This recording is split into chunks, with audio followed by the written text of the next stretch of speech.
Después de estas maravillosas voces, deseando que les haya gustado nuestra intervención y esta pincelada jotera, nos vamos a despedir con un baile y de nuevo nos vamos a Huesca y nuestro grupo de baile les ofrecerá la jota dedicada a su patrón, la jota de San Lorenzo.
Caballero, por favor.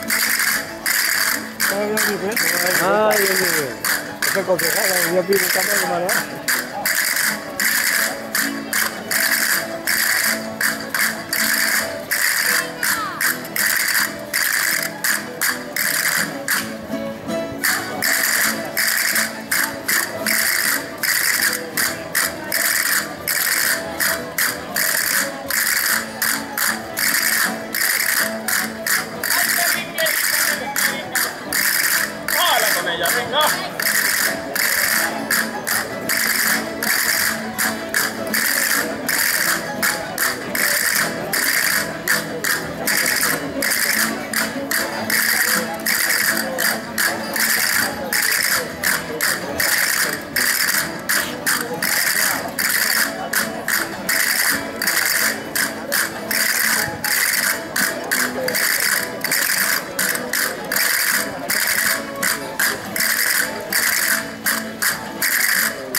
San Lorenzo, pa' que guarde la cosecha, pa' que guarde la cosecha, les haré la despedida.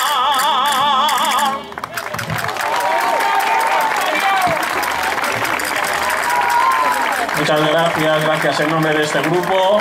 Un aplauso también para esta rondalla que ha estado padeciendo el calor y el sol y nos han acompañado en este momento. Muchas gracias y que disfruten del resto de la jornada.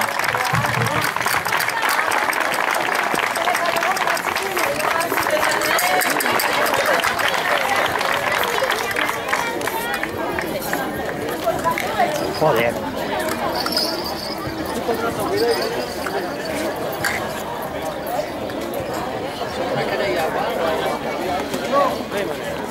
Más que cuidar con los cables de manera.